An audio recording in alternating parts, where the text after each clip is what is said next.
Hi everyone, welcome back to my channel. If you're new here, hello, my name is Tanya. This channel is all about holistic health, wellness and lifestyle. And today we are going to be looking at how to get started on your health and fitness journey.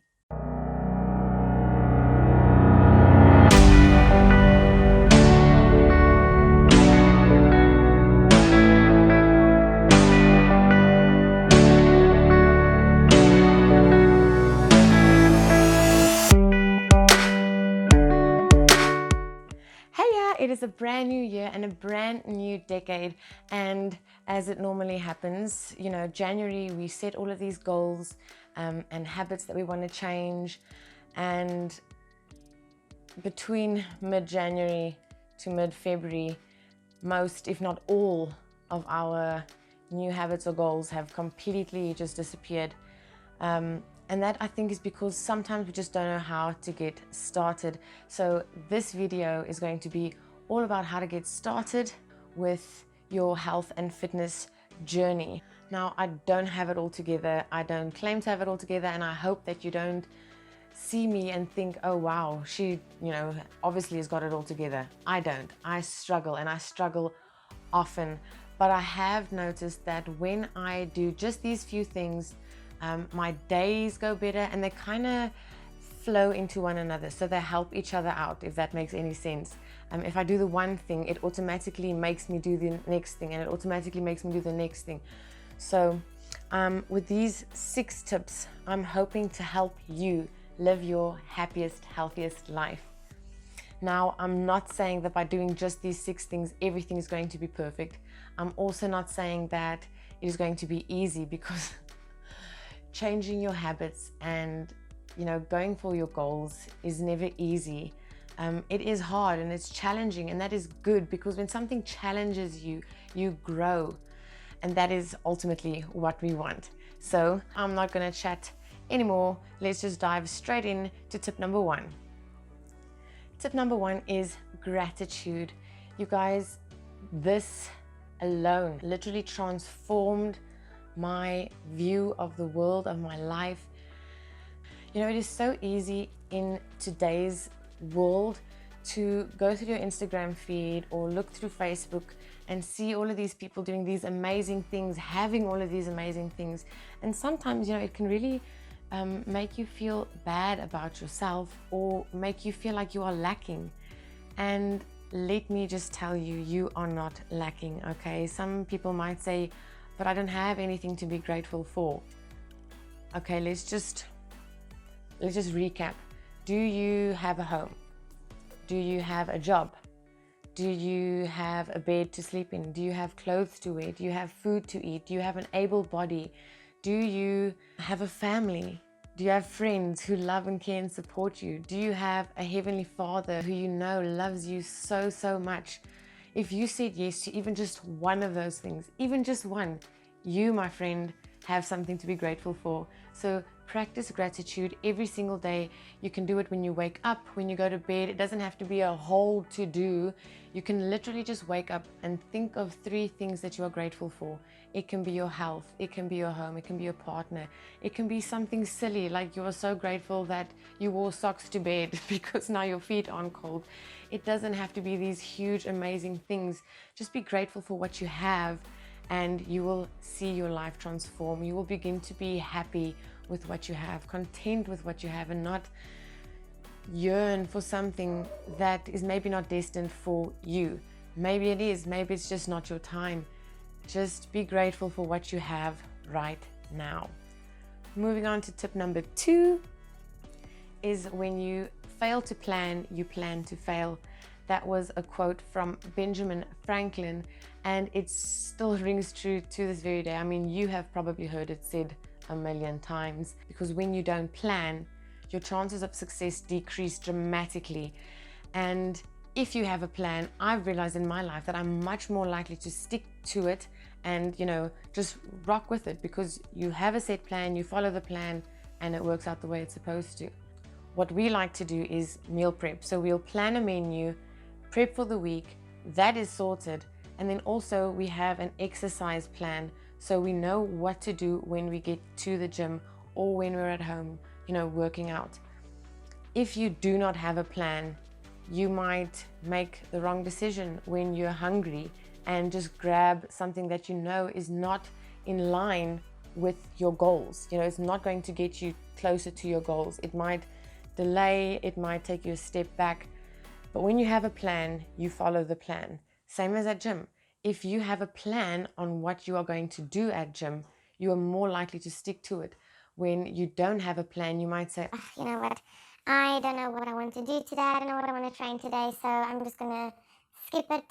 Or you get to gym and you do a couple of things and you just not feeling it, so you leave.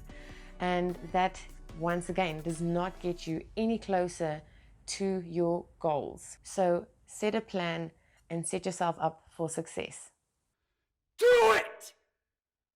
Just do it! Don't let your dreams be dreams. Yesterday, you said tomorrow, so just do it! Make your dreams come true! Tip number 3 is to journal. Once again, this is another thing that I have found so incredibly useful and helpful in my life.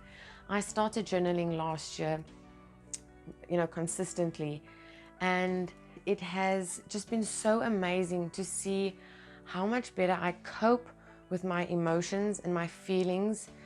I can also go back and look at what I could have done differently, what I could have done better. I'm a very emotional, reactive person.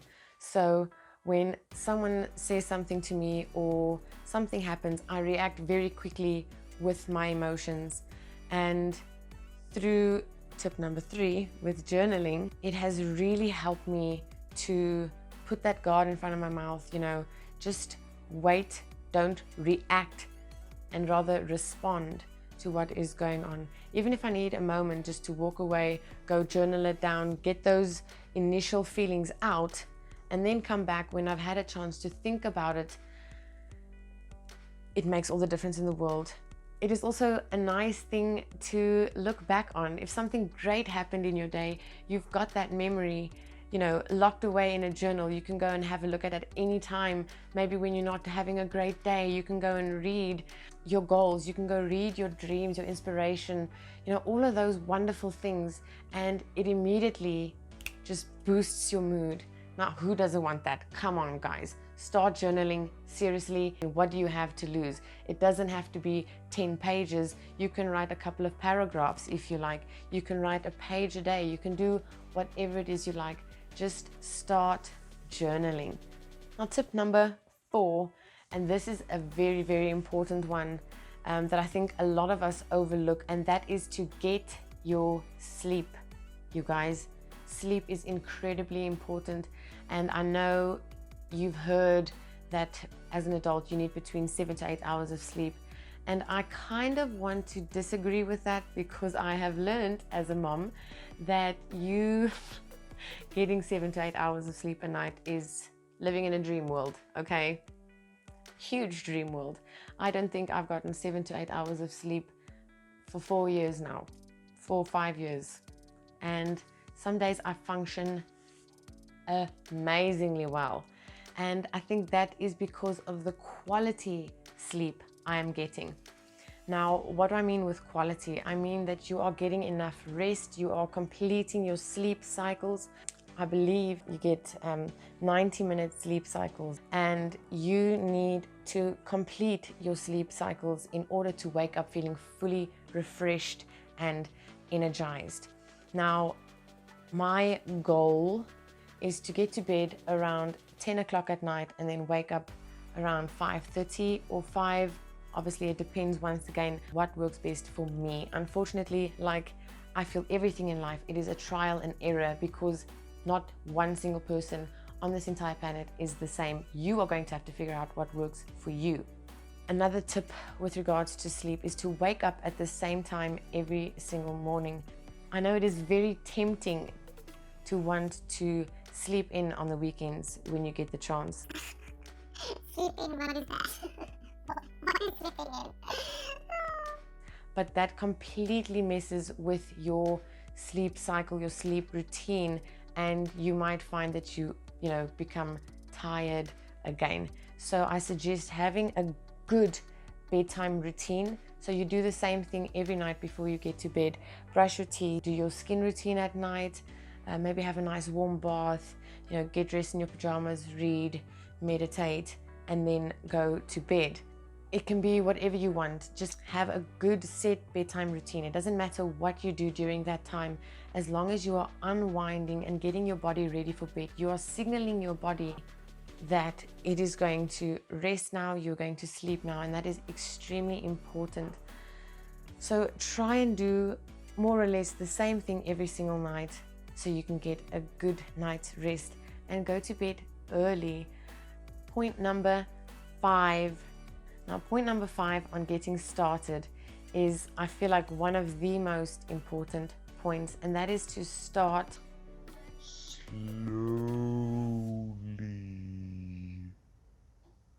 I'm going to say that again. Start slowly, because often we just jump right in. We've got 10 goals that we want to reach. We've set 15 habits that we want to change, and we just hit all of them at once, and mid-January we wonder why. We wonder why we aren't getting to everything and why we're failing at everything, and we feel like we just can't do it, so we give up. No. Start slowly. So if I can suggest one thing, that would maybe be to either exercise or eat healthier. Start with one of those. I would suggest nutrition, as nutrition is extremely important and probably the thing that people struggle with the most. So if you can do just that one thing a little bit better every single day, by the end of the year, I mean, you have totally smashed it, okay? And you won't even recognize your eating habits from January. So start small and start slow. If you are eating takeaways every single day, maybe cut out takeaways for once or twice a week and cook at home. Learn to cook, something you enjoy at home. Start slowly. If you are just going to go straight bam into not having any takeaways at all, I can almost guarantee that you are going to hate it. You're going to be miserable and you're just going to give up. So start slowly. Same with exercise. Start slow. If you are going to jump into gym right now, you've never exercised before, you go hit the gym so hard that you can't move for the rest of the week. That is completely defeating the purpose, you guys. You are going to be sore, you're going to be demotivated, you're not going to want to go to gym. So instead of hitting the gym 1 hour a week and then feeling like crap for the rest of the week, take half an hour every single day. By the end of the week, you have won. You have totally won that week. You see where I'm going with this? Start slow. Eventually, yes, you can work your way up to working out for an hour a day. You can work your way up to lifting the heavy weights or running for 5 kilometers or 10 kilometers or whatever your goals are. But just start slowly. We all have to start somewhere. Don't be scared to be a beginner. Okay, we all have to start somewhere. After these December holidays, I had to start all the way from scratch. It was not as easy as it used to be when I was training every day. It is hard. And that is okay, because when it challenges you, it changes you. You grow, you progress, you move on to being able to do the hard moves, or, running for 5 kilometers or 10 kilometers or 21 kilometers. You build endurance, you build strength, you build it. And how is anything built?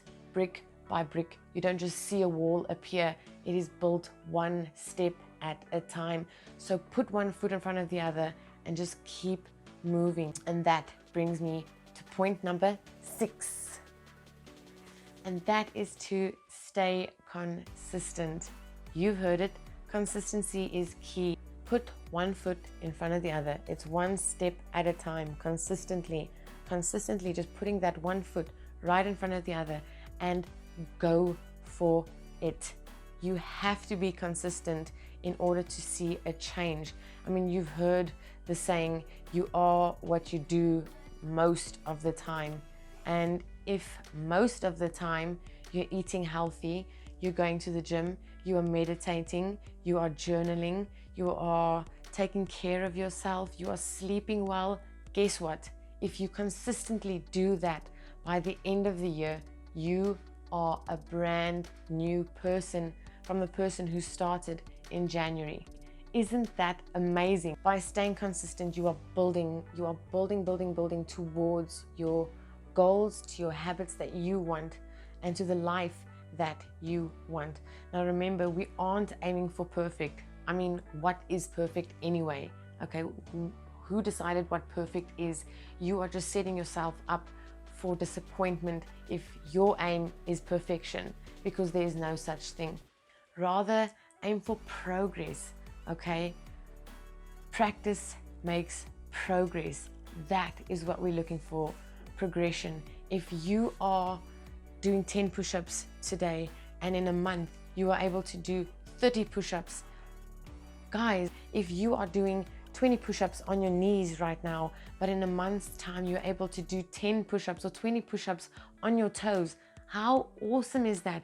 That is what we're looking for, progress. Now remember, it is okay if you have a bad day. It is okay if you have pizza with your family or have a dessert when you go out. It is okay. It is not the end of the world.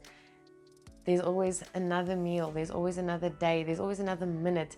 Just move past it and do what you consistently do. Remember, you are what you do consistently.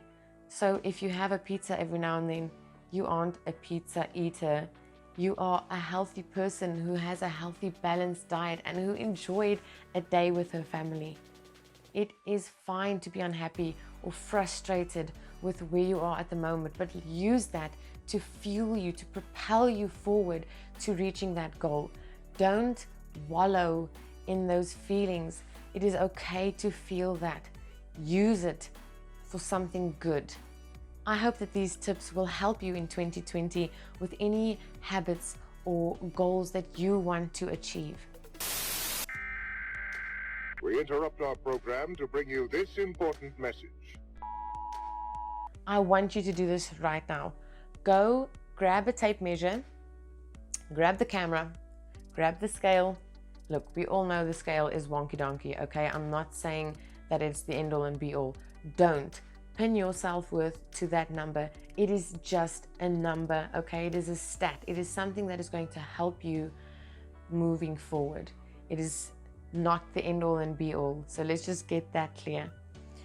Scale, measuring tape, camera, notebook. Go measure yourself, go weigh yourself, take photos of yourself. And I really want you to keep this before photo for December 2020. Okay, do we have a deal? You are going to write down however you feel about your body right now. You're going to write down your habits, all of those things that you are currently sitting with right now, today. Write all of that down.